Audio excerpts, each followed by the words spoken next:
उत्तर प्रदेश की राजधानी लखनऊ में आज दोपहर एक 3 मंजिला बिल्डिंग में आग लग गई, जिसमें 15 लोग मारे गए हैं। इनमें से ज्यादातर छात्र और युवा हैं और इन सभी की मौत दम घुटने की वजह से हुई। इस बिल्डिंग में ग्राउंड फ्लोर पर एक पेट शॉप और क्लिनिक था। पहली मंजिल पर एक एनिमेशन ट्रेनिंग सेंटर था और आशंका है कि यहां लगे एयर कंडीशनर में शॉर्ट सर्किट की वजह से यह आग लगी और फिर यह आग पूरी बिल्डिंग में फैल गई। हालांकि अभी तक आग लगने की सही वजह का पता नहीं लगा है। वजह चाहे जो भी रही हो, लेकिन 15 लोगों की जान इसमें चली गई। दूसरी मंजिल पर इसी एनिमेशन ट्रेनिंग सेंटर की एक लाइब्रेरी थी। आग से बचने के लिए वहां मौजूद छात्रों ने सीढ़ियों से ऊपर छत की तरफ भागने की कोशिश की, लेकिन छत के दरवाजे पर ताला लगा हुआ था। कई छात्रों ने जान बचाने के लिए अपने आप को बाथरूम में बंद कर लिया और दम घुटने की वजह से उनकी मौत हो गई।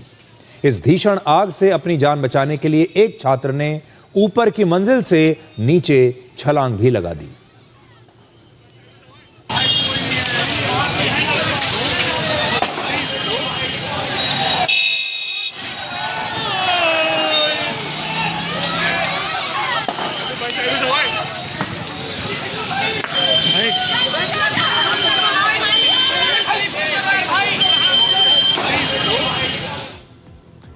आग लगने के बाद छात्रों को बाहर निकालने के लिए फायर ब्रिगेड ने बिल्डिंग के पीछे की दीवार को तोड़ा और फिर इसी रास्ते से छात्रों के शव निकाले गए। इस बिल्डिंग में कोई इमरजेंसी एग्जिट नहीं था। आग लगते ही चारों तरफ धुआं भर गया। सभी छात्र बिल्डिंग के अंदर फंस गए और उन्हें बाहर निकलने का कोई रास्ता मिला ही नहीं, जिसकी वजह से बहुत सारे छात्रों का दम घुट गया और उसकी वजह से उनकी मौत हुई।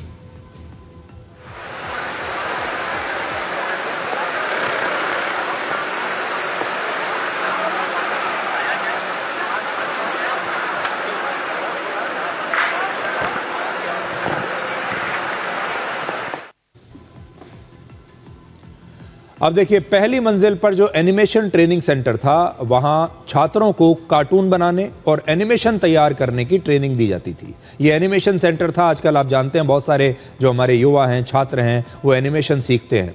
इस सेंटर पर कई ऐसे छात्र मौजूद थे जो गर्मियों की छुट्टियों में यहां पर एनिमेशन सीखने आए थे। यहां कंप्यूटर्स और लकड़ी का फर्नीचर था, जिसमें आग लगने के बाद धुआं भर गया। अब आप सुनिए, जो लोग इस आग में फंस गए थे वो कैसे फोन करके अपने परिवार से कह रहे थे कि जल्दी से यहां पहुंचिए और किसी तरह से उन्हें बचा लीजिए। मैं सामने देख रही थी, मेरा बेटा ऊपर फंसा हुआ था, मैं देख रही थी। मैं कुछ नहीं कर सकती थी कि उसको जाके बचा लेते। आदित्य श्रीवास्तव जॉब करता था वहां पे। मेरा बेटा वापस नहीं आएगा ना, मुझे पता है। क्या फायदा पूछने से? मुझे कोई सहायता राशि नहीं चाहिए, मुझे कोई पैसा नहीं चाहिए। अगर कोई लोग दिला सकते तो मेरा बेटा वापस करा दो, तो हम कहें कि हमारी मदद करी गई, हमारा भला किया गया। 25 साल का बेटा मेरा चला गया। ये नीचे पेट स्टोर था और ऊपर कुछ लाइब्रेरी या कंप्यूटर कोर्स का कुछ वो था। जब हम लोग यहाँ पे आए तो धुआं निकल रहा था। उसके बाद से हम लोग लगातार पुलिस वाले सबको कॉल कर रहे थे कि आप आ जाइए, और कुछ लोगों को तो हमने बचाया। तार से 5-6 लोगों को, 1 लड़की और 5 लड़का। बट आग लगने के बाद फिर एक आदमी ऊपर से सीधा नीचे कूदा, जिससे उसकी वजह से रीढ़ की हड्डी टूट गई और उसके दोनों पैर में चोट लगा। फिर उसके बाद 15 मिनट तक कोई नहीं आया। पुलिस वाले आए, इधर उधर राउंड मारे, उन्होंने फिर फोन किया, क्या किया, उसके बाद आए। तब तक आग पूरी लग चुकी थी और अंदर कम से कम 4 से 5 लोग या उससे ज्यादा भी है, और मुझे तो नहीं लगता वो बच पाए होंगे।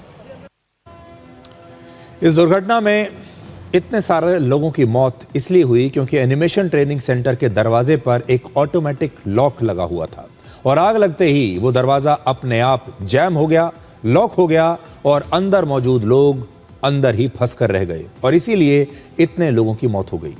उत्तर प्रदेश के मुख्यमंत्री योगी आदित्यनाथ ने आज अस्पताल जाकर मृतकों के परिवारों से मुलाकात की और कहा कि जो भी अधिकारी, जो भी लोग इस मामले में जिम्मेदार होंगे, उनके खिलाफ सख्त कार्रवाई की जाएगी। अग्निकांड की चपेट में कुछ बच्चे आए हैं और उसके कारण उनकी दुखद मौत। प्रशासन वहां पे राहत कार्यों में लगा हुआ है। मैं उन सभी परिजनों के प्रति जिन्होंने अपने परिवार के उन नौजवानों को खोया है, उनके प्रति मैं अपनी संवेदना व्यक्त करता हूं।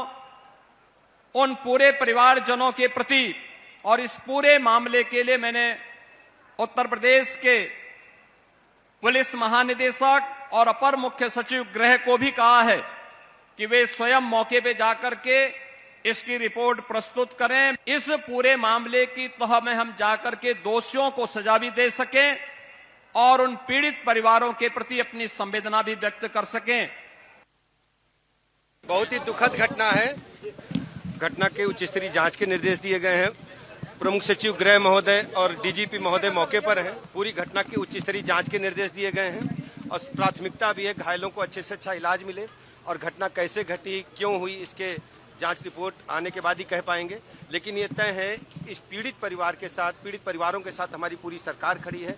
हर स्थिति में हर संभव हम मदद करेंगे। घटना बड़ी भयावह है और इसका मतलब व्यक्त करना भी हमारे लिए मुश्किल है।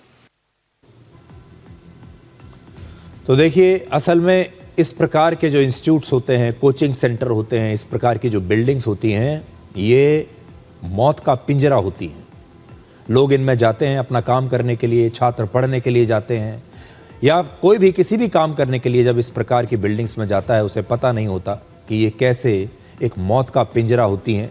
अगर इनमें कोई आग लग जाए, कभी कोई दुर्घटना हो जाए तो उसके बाद बाहर निकलना इन बिल्डिंग से मुश्किल हो जाता है। और देखिए, ये जो तस्वीरें आप देख रहे हैं, मैं बड़ी स्क्रीन पर आपको इन तस्वीरों को दिखाता हूँ।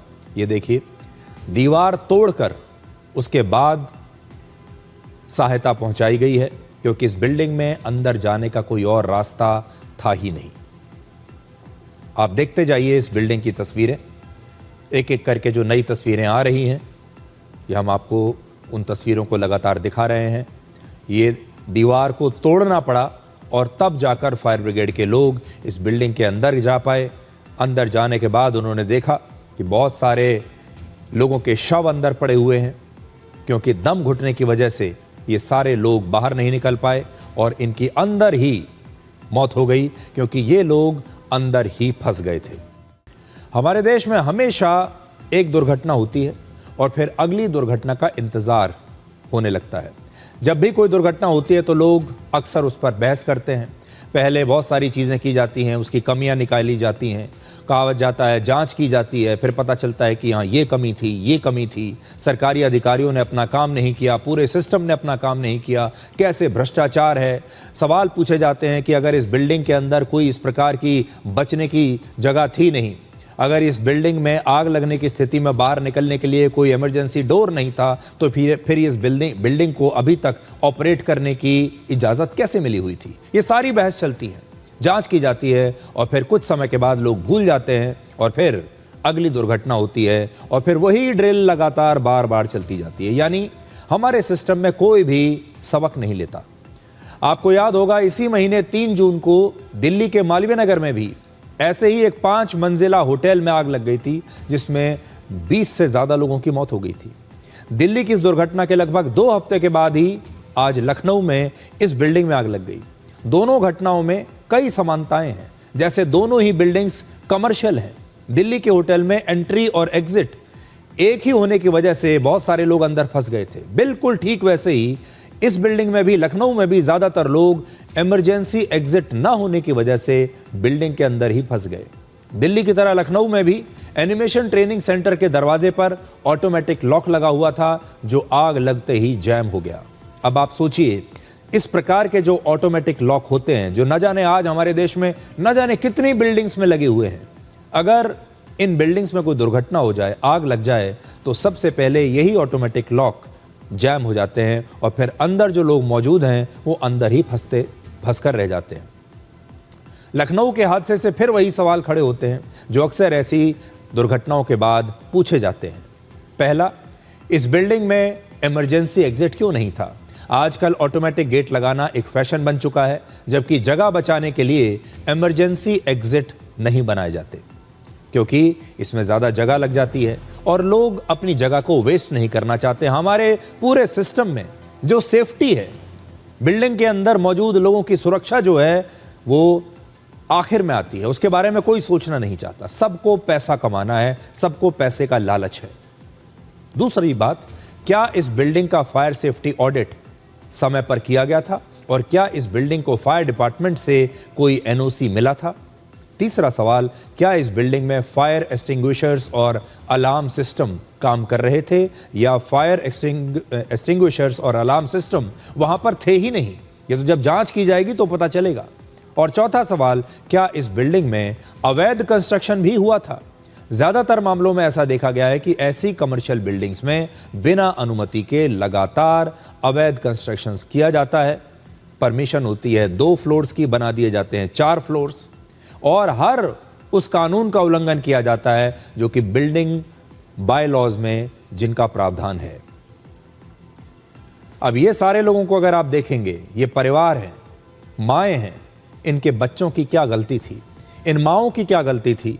इन्होंने अपने बच्चों को वहां एनिमेशन ट्रेनिंग सेंटर में भेजा और आप देखिए ये बच्चे कभी लौट कर नहीं आए। चाहे एनिमेशन ट्रेनिंग सेंटर हो या कोचिंग सेंटर हो, ऐसी घटनाओं में हर बार छात्रों और युवाओं की जान जाती है। वर्ष 2024 में आपको याद होगा, दिल्ली के कोचिंग सेंटर के बेसमेंट में पानी भर गया था और पानी में डूबने की वजह से 3 छात्रों की मौत हो गई थी। तब राव आईएएस कोचिंग सेंटर ने नियमों का उल्लंघन करते हुए इस बेसमेंट में अपनी एक लाइब्रेरी बना रखी थी। दिल्ली में बहुत भारी बारिश हो रही थी। बारिश के दौरान बेसमेंट में पानी भर गया, छात्र बेसमेंट के अंदर थे और वहीं फंस गए और 3 छात्रों की पानी में डूबकर ही मौत हो गई। इसके बाद सख्त गाइडलाइंस बनाकर बेसमेंट में स्कूल, कोचिंग सेंटर्स या लाइब्रेरी बनाने पर रोक लगा दी गई। हर दुर्घटना के बाद ऐसी गाइडलाइंस जारी की जाती हैं, लेकिन अक्सर कुछ ही महीनों के बाद इनका कोई पालन नहीं करता। वर्ष 2023 में दिल्ली के मुखर्जी नगर में आग लगने से 61 छात्र घायल हो गए थे। उन्हें जान बचाने के लिए रस्सियों और तारों के सहारे खिड़कियों से नीचे उतरना पड़ा था। ये तस्वीरें आप देख लीजिए। वर्ष 2019 में गुजरात के सूरत में एक कोचिंग सेंटर में शॉर्ट सर्किट की वजह से आग लग गई थी और कुछ ही देर में यह आग पूरी बिल्डिंग में फैल गई थी। इस दुर्घटना में 22 छात्रों की मौत हो गई थी। कोचिंग सेंटर्स छात्रों से लाखों रुपए की फीस लेते हैं, लेकिन सुरक्षा के मामले में अक्सर छात्रों की जिंदगी से खिलवाड़ करते हैं। आज इस देश के हर परिवार से, हर माता पिता से और छात्रों से भी मैं ये बात कहना चाहता हूं कि अगली बार जब आप किसी कोचिंग सेंटर में जाते हैं, किसी ट्रेनिंग सेंटर में जाते हैं या किसी भी जगह आप जाते हैं, किसी गेमिंग जोन में भी जाते हैं जो बताया जा रहा है कि यहां पर भी था, जब भी अगर आप जाएं तो सबसे पहले ये देख लीजिए कि जिस बिल्डिंग में वो कोचिंग सेंटर है, वो गेमिंग जोन है या जो भी चीज़ वहां से चल रही है, क्या वहां पर आपकी सुरक्षा के लिए कोई इंतज़ाम किए गए हैं? और अगर इंतज़ाम नहीं किए गए हैं तो कृपया करके वहां पर आप मत जाइए।